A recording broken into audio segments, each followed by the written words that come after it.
Welcome into another edition of The Session with Londa and David.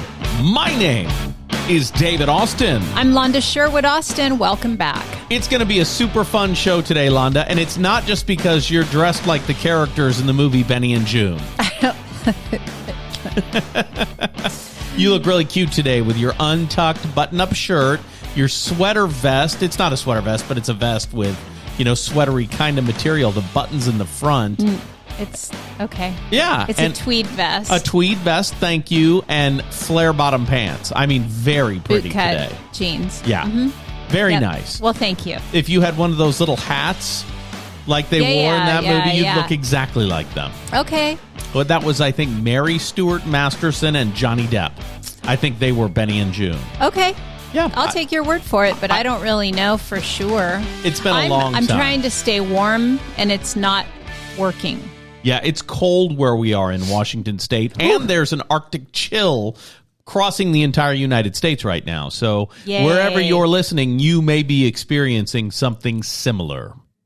It is cold. Very, very That's what chilly. I know for sure. Yeah.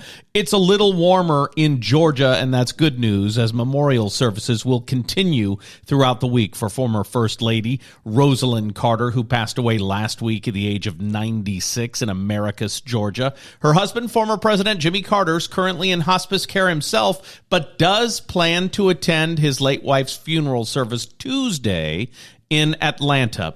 Other attendees will include President Joe Biden and First Lady Jill Biden, Vice President Kamala Harris and Second Gentleman Doug Emhoff, former President Bill Clinton and former Secretary of State Hillary Rodham Clinton, and former First Ladies Laura Bush, Michelle Obama, and Melania Trump. Georgia Governor Brian Kemp and his wife Marty are also expected to attend.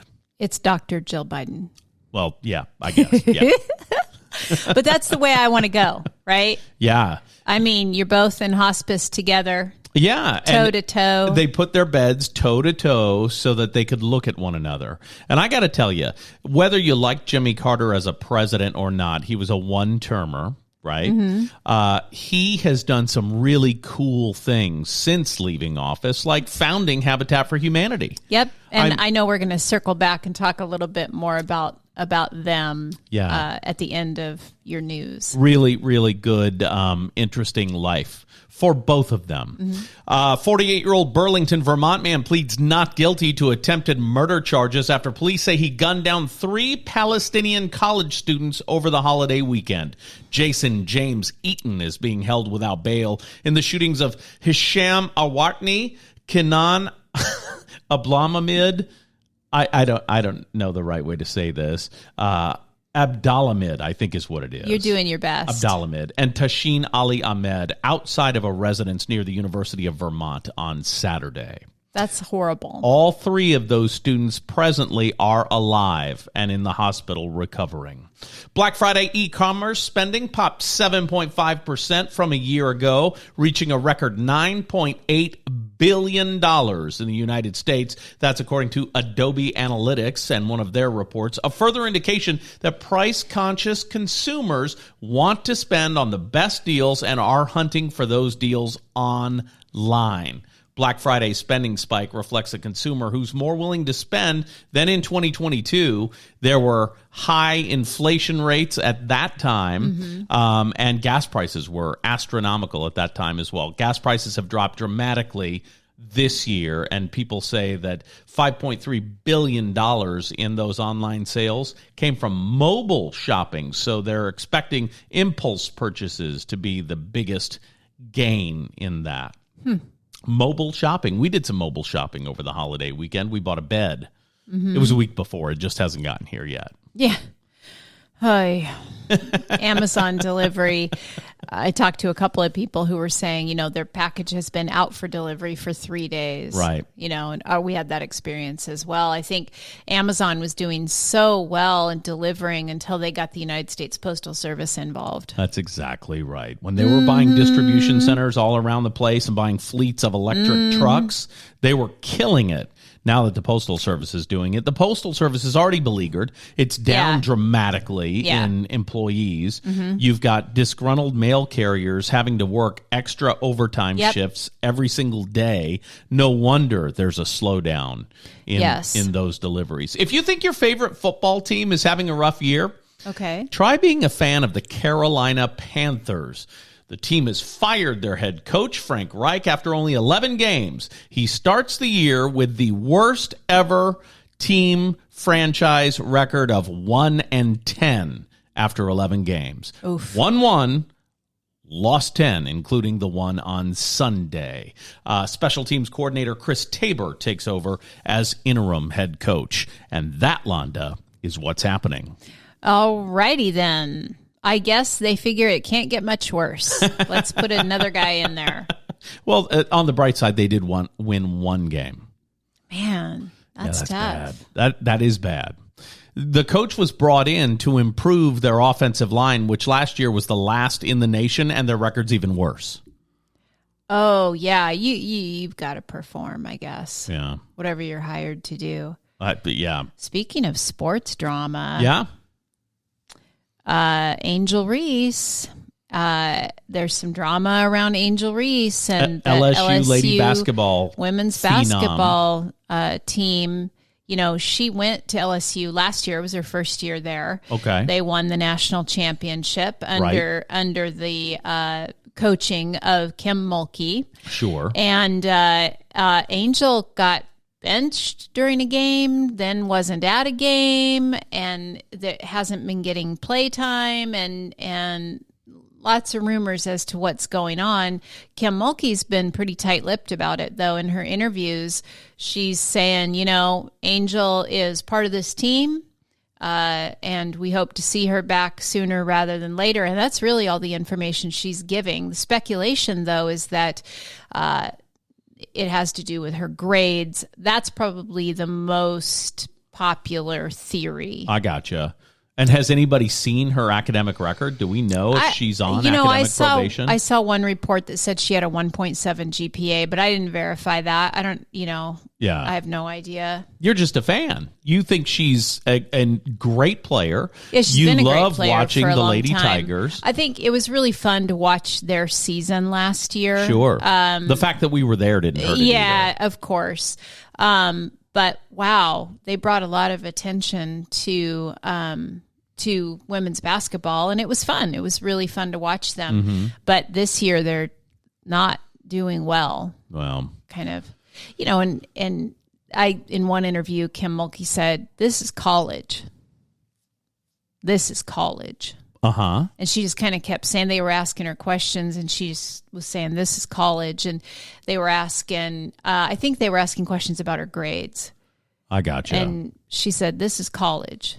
Right. So I think, she says so much without saying anything. Sure. Because you could read so much into that. Like, this isn't the pros, this school. I mean, there's a lot to read there. But when you're one of the top paid athletes in the world for your name, image, and likeness, as Angel Reese is, I guess it would be hard to focus on your studies. Probably. For the first time ever, you've got all kinds of money if you're a student athlete, because now that's legal. Right. And I can't imagine that it could be anything else. Right. Think about it. Some of her teammates have put some posts on social media saying some things that kind of alluded to maybe she isn't putting the work in that needs to be done because of that, because the money for image and likeness and all that. But I don't know. A lot of speculation there. Yeah, none of it really affects me at all, exactly but it's kind of interesting to talk about it. Yeah. The Black Friday thing, I had a conversation earlier today with somebody who said they went out shopping on Black Friday about 4:00 in the afternoon. Mm-hmm. And she said the stores were pretty mild, not a lot of people. And I think, that reflects your story about the e-commerce, right? Yeah. And I know I did some Christmas shopping from the comfort of my own home. Sure. On my phone. Yeah. And you are much like the $5.8 billion worth of shoppers who were $5.3 billion worth of shoppers who were doing it on a mobile device, not on a computer. Yeah. And that's all new. I don't know. They suspect, the report suspects it was more impulse shopping. I don't agree. I think more people are using their phones for everything than a computer. I've not seen any person sit down at a computer and shop online. I've never seen it. Amazon's on my phone. Yeah. Walmart's on my phone. You know what I mean? Yeah. I will sometimes, if I frankly need to see bigger images of what I'm looking at, but I've got my laptop open with my phone right next to me. I gotcha. I actually place the order through my phone. Do you look at that stuff on your laptop? Sometimes, yeah. Yeah, I don't. That's why I had both next to me. It's because my eyes aren't great. My eyes aren't awesome either because I'm 427, but everything's on my phone. So this person was talking about how, she said, well, it's going to be kind of sad because in a couple of years, our local shopping might be gone.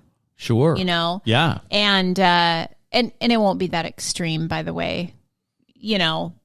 Not every shop's going to be put out of business, but I brought up the point that it might be different if you could find what you're looking for in the stores. That's the thing. You know what I'm saying? Yes. And if you jump on your Amazon app on your phone, you can find anything. You can. Yeah. If you go to a local store looking for a specific item, we just did it today. You might not be able to find it. Yeah. You know what I mean? It's too bad. And, logistically, if this were 2 years ago and we were having this same conversation, I would say with certainty, not only could you order it and get it quicker, but it would be a much easier process because of the change out with using the U.S. Postal Service as a delivery arm for them. Things aren't running as smoothly as they used to. It's just a different experience. Yeah. And you'd think being in Washington, which is the birthplace of Amazon, it'd be easy and quick. Right. And it's not. It definitely isn't. And, we ordered a bed, a whole ass bed. Right. A week before Thanksgiving. And we ordered it because the guaranteed date was the 21st. Yes. And at recording time, it is November 27th, and we still don't have that bed.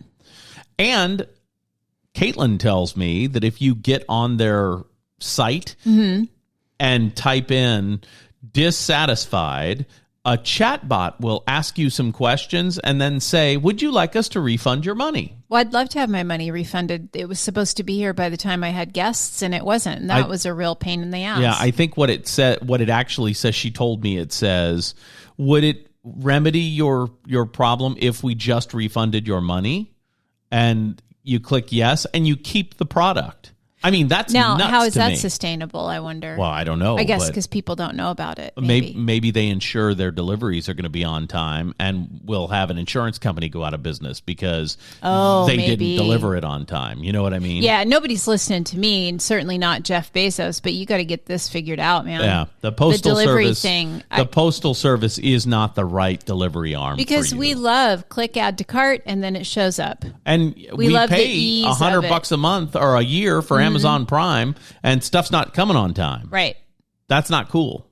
Not at all. So there you go. There you have it. There it is. I've got some things that are supposed to be here Saturday for Sunday, and I'm feeling a little nervous about it. What's happening? Oh, I know what's happening Sunday. Never mind. Yes. A baby sprinkle. That's the weirdest phrase I've ever heard. Sprinkle. That implies that it's not the first time, which is a baby shower. I learned that language. I'm like today years old. Right. Knowing that there's a thing called a baby sprinkle. Yeah. It'll be fun. It'll be nice. But I ordered some specific balloons for the balloon arch that we're creating. Yes. So I'm hoping they come on time. If they don't, I don't know what we're going to do. Not have a balloon arch. That's well, what no, you'll we'll do. have to go. I'll have to go on Saturday and run around like to the a crazy Dollar Tree person and try to find. They've got cheap balloons at the Dollar 100 Tree. balloons. Yeah. You know, I mean, it's crazy. Yeah. So I don't know. I don't understand. What else was I going to tell you about? Back to the President Carter thing. He's 99. She was 96. Right. Just a really cool couple. And he's probably, for me, the first president that I'm aware of. Yeah, same. Do you know what I mean? Yeah.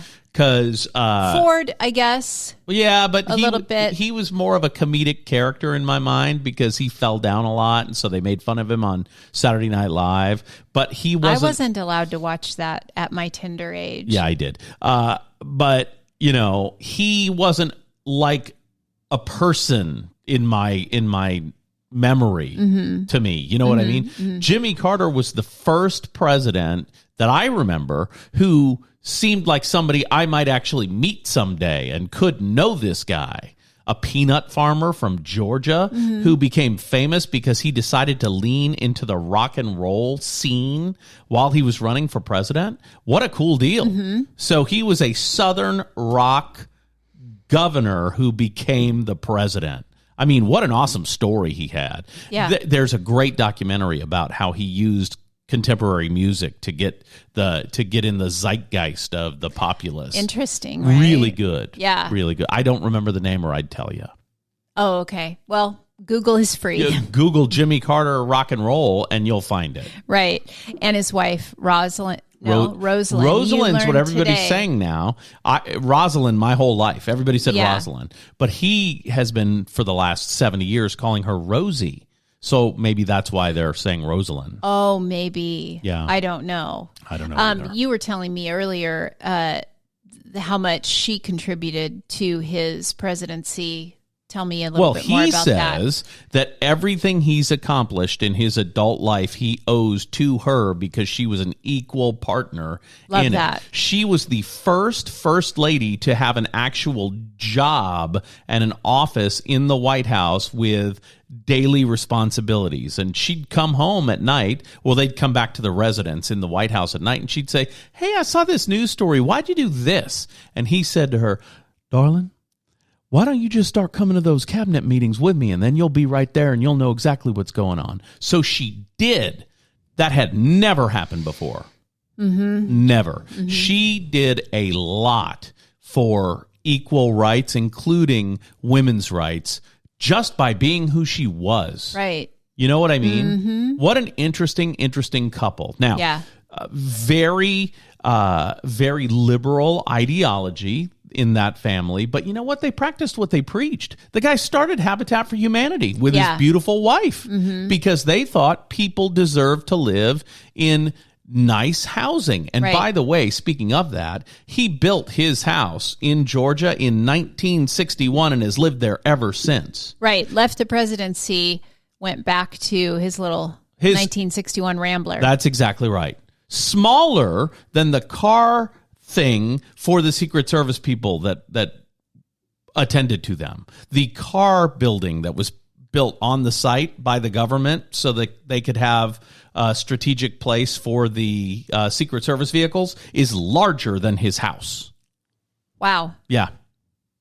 Pretty neat. And it's a good testament that her pallbearers were all Secret Service men who helped the family over the years. What a cool deal. Yeah, to leave that kind of legacy, right? Yep. I don't want to do anything except leave the world better than how I found it. Right. Right? Yeah. So I love the conversation about equal partnership. Yep. It's so important in a relationship. And that's not something you attribute to the South, right? The conservative Christian South.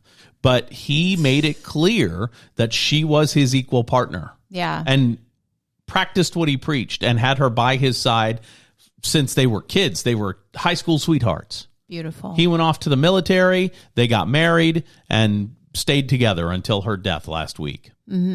So I would challenge our listeners, both of you, to That's a pretty good group of two. to take this moment to think about the kind of legacy that you would like to leave. Yeah. We're all going to be gone someday, right? Yeah. And the thing that we leave behind is really all we've got That's right. once we're gone. And so to think about that what is it that it's mortality motivation is what it is, right? Yeah. You think about what is it that I need to accomplish before I leave this world. Right. And that can be pretty powerful motivation. I saw a TikTok about a year and a half ago, and it was a person who was flying on a regular commercial flight, and they made the TikTok because on the flight with them were Jimmy and Rosalyn Carter, and he was talking to everyone who wanted to talk to him, like walking up and down the aisles and talking to people while they were flying, shaking hands, talking about things that were important to him. Like him or not as a politician, you got to love the guy as a human. Sure. And that's the important thing, right? That is the important thing, is to be a good human. Right. I think. Yeah. And it's a bit subjective. Sure. Yeah. Right? But what does that mean to you? And then go do that. Right. Yeah. So. And you talk about politicians becoming wealthy after their service or while they're in service. The guy lived in his same house that he built in 1961. Right. Still today.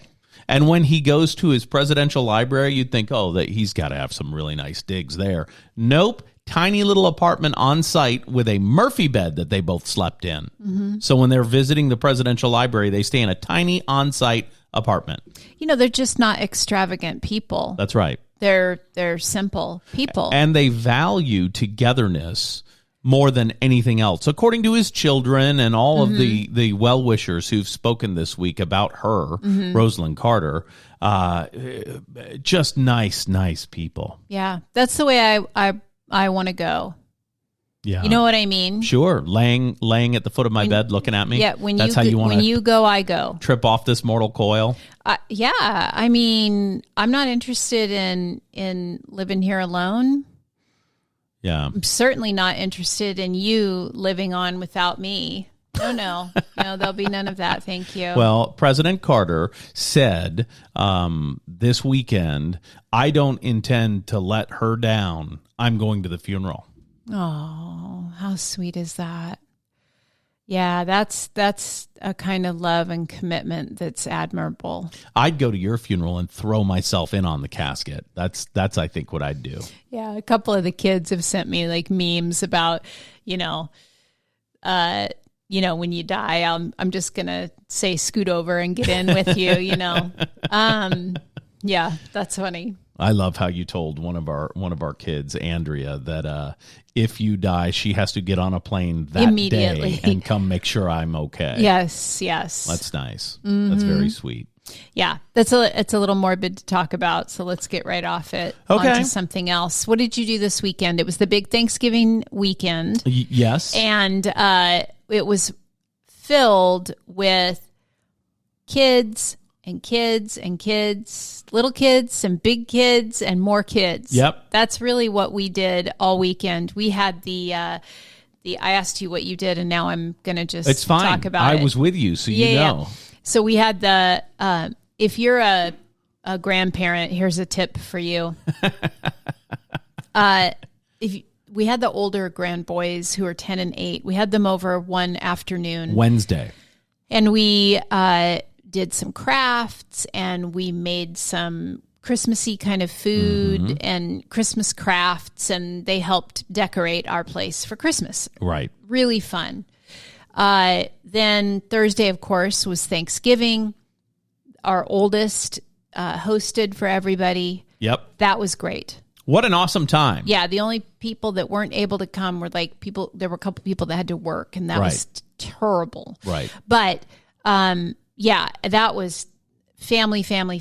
We got to hold babies and play with kids, and that was wonderful. And I got to play basketball in the backyard with the boys. First to arrive and the last to leave, and I loved it. I did too. Yeah, and then Friday, and this is more grandparent tip, okay? Do these little get-togethers with your grandkids. That's what I'm getting at. So we had the older boys over Wednesday. Friday afternoon, we had the little grandchildren. The littles, the toddler grandchildren. So there was 2 3-year-olds, a 2-year-old, and surprise 1-year-old guest, Right. who kind of got included, wasn't planned on, but kind of got included anyway. So we thought the parents would come, drop off the Toddlers. the 2 3-year-olds and the 1 2-year-old, drop them off and leave. Right. We're like, this is a great opportunity for the parents to go get a dinner, get a Sure, something, go right? do something. No, all of them stayed. None of them left. And for context, we have a tiny little condo. Right. Little condo. On the river. It's a luxury condo, but Sure, it ain't big. but it's small. So we had all the parents, all the 3 toddlers, and their younger siblings, Right. the babies, in the condo. You were mixing drinks. Well, and yeah. Once I've got the kids there, I'm going Yeah. to feed them drinks, right? Yeah. So, but we still were able to do the little crafts and the little, Rice Krispie treat shapes and we did a story time. They did a helped walk. We did a walk. They helped decorate the tree. I reserved some special ornaments just for them to put on the tree. Right. They have no idea what it meant, but for me, it was so special. Sure. To have them place the ornaments on that my mom made for me, and so that was very, very cool. We did take a walk at the river. We had 1 injury during our walk, but everything worked out great. And it was so much fun to have them. So and I'm hoping year after year, these can become recurring events. Sure. For as long as they'll let us. Yeah. Right? Because at some point it's not going to be cool anymore. And it was awesome that Caitlin, who's my oldest daughter, came to town because she was able to be there as a third set of hands with the kids. And that was awesome. The toddlers. It was and then great. she stayed the whole weekend. What a treat that was. And that was the last thing that we did. Yeah, was the Caitlin coming into town and being here for the weekend. And we capped it off with brunch. Uh-huh. And here is a restaurant review nobody asked to hear. Okay. Different than the one we did last week on the program, which was straight trash. Yeah. And I'm not going to rename At Michelle's in Richland, Washington. I don't need to defame them anymore. No, you don't need to. They should be embarrassed, but we don't need to drag them through the mud. Right. So we're not going to talk about At Michelle's at all because no need to talk about how bad their food and service is. Anyway, now moving on, we can talk about Drumhellers at the Lodge on Columbia Point, which is literally 500 steps from our back door. It's a nice 5-minute stroll from our place. We took Caitlin there for Sunday brunch. Yeah.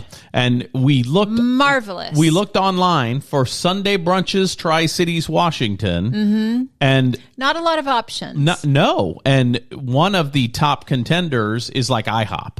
So no, thank you. Oops. IHOP. But we thought, hey, why not the Lodge? Why not Drumhellers at the Lodge? Yeah, just walk. It'll be great. We walked down there, and I got to tell you, from the moment we walked into the place, they've moved the restaurant from the second floor of the Lodge down to the first floor, which makes a ton more sense because the kitchen's downstairs. Yeah. That area that was lobby that was kind of mixed use space.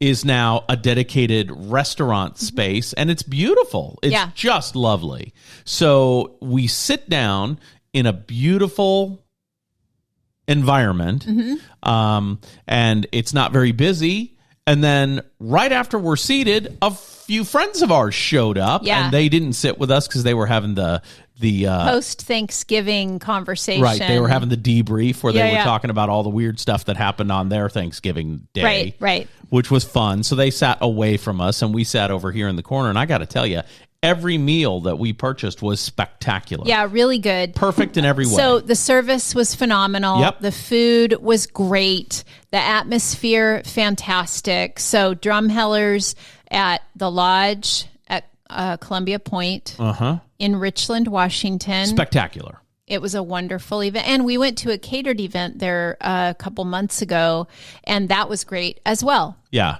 And everyone, it was interesting because the serving staff, everyone said hello and remembered us. And well, as they walked, but some of them we hadn't seen. One remembered us from. Weren't you guys here at that thing? And you guys were the what'd she say? I don't know. You guys were the attractive couple. No, that's not what something she like said. that. The I don't know. Stunning.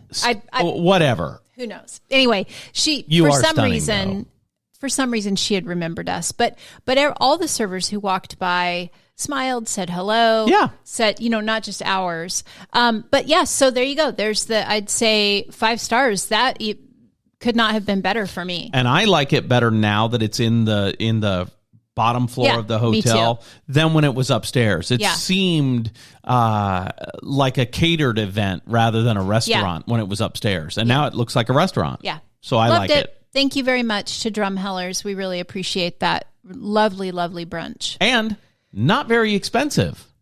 Yeah. And that matters to me because I pay. Yeah. Not very expensive is a relative term, right? Right. Yeah. Yeah. It's not like when I used to take people to Salty's in Seattle for brunch, and for 4 people was $300. It's not like that. Well, and we didn't order drinks. Right. I mean, that's true. I think you got a coffee. I got a coffee. That's it. And so when you don't, that's the life hack, right? Order one coffee and share it around. We've figured out a couple of life hacks. So we don't really order drinks out very much anymore. Alcohol, drinks with alcohol. Right. Because they're just so expensive. And most places don't make as good a drink as I make at our house. If I get a Tito's and soda, I'm paying $12, let's say, on average. Sure. And I'm paying for a single shot of Tito's. Right. Because I can just get a club soda with lime. It tastes exactly the same. And at home, it's more of a 60-40 pour. Free-ish, you know what I mean?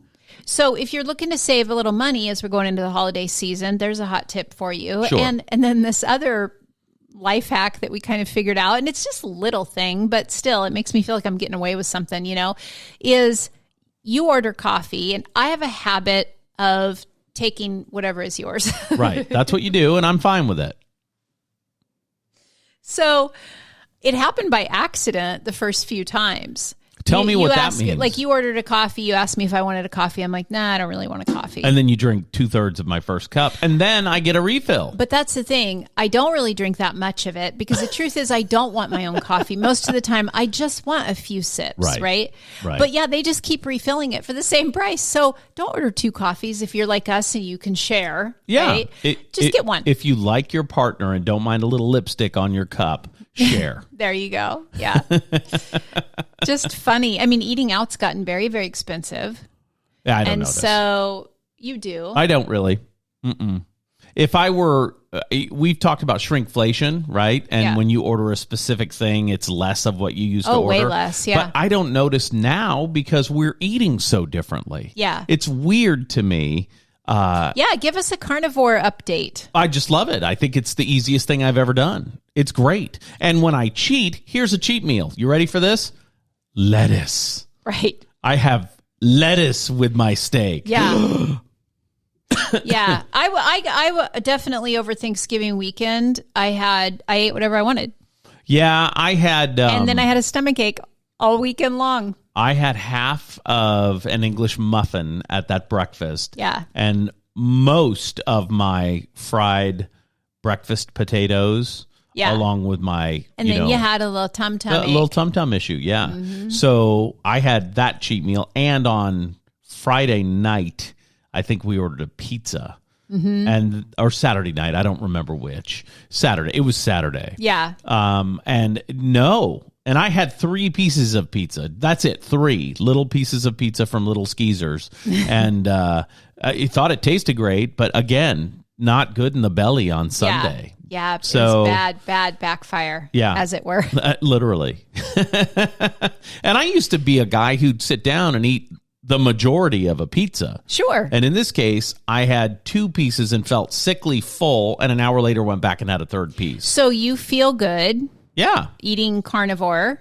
Love it. Have no problems with it at all. You don't have brain fog ever? You Never. don't have any kind of problem? None. Okay. Love it. Think it's great. Yep. And my mind is sharper now than it's ever been. And the fact that I've lost 5 inches from my waist.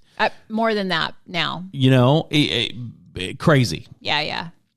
I'm seeing things I haven't seen in years. Oh, Lord. How have you noticed any difference in your racquetball performance? I don't know that, to tell you the truth. I feel like I'm getting to things faster and I'm not giving up on so many shots. Oh, interesting. Does that make sense? And the people that I play are now upset more than they used to be. Would you say it's improving your performance then, Sure, maybe? yeah. And I'm not getting out of breath very often at all playing racquetball now, which is different. That's different for sure. So not getting out of breath, improved performance. And I have to agree. And on that note, I think that's all we've got. What do you mean you have to agree? No. You would agree. I'm being cheeky. Oh, about my racquetball performance? No, about improved performance. Oh, I see what you're saying. I don't know what you're saying. I think it means something, but I don't know for sure. Anything else you want to say as we roll out of this show? I think that's it. We've said everything we had to say. We went to see the Hunger Games movie on Saturday night, the new one. Yeah. Loved it. I had zero context and thought it did fine standalone. Really good, and I loved Snow's... It's way too long. Full Darth Vader transformation at the end of the movie. Loved it. It's way, way too long, but that kid's pretty easy on the eyes.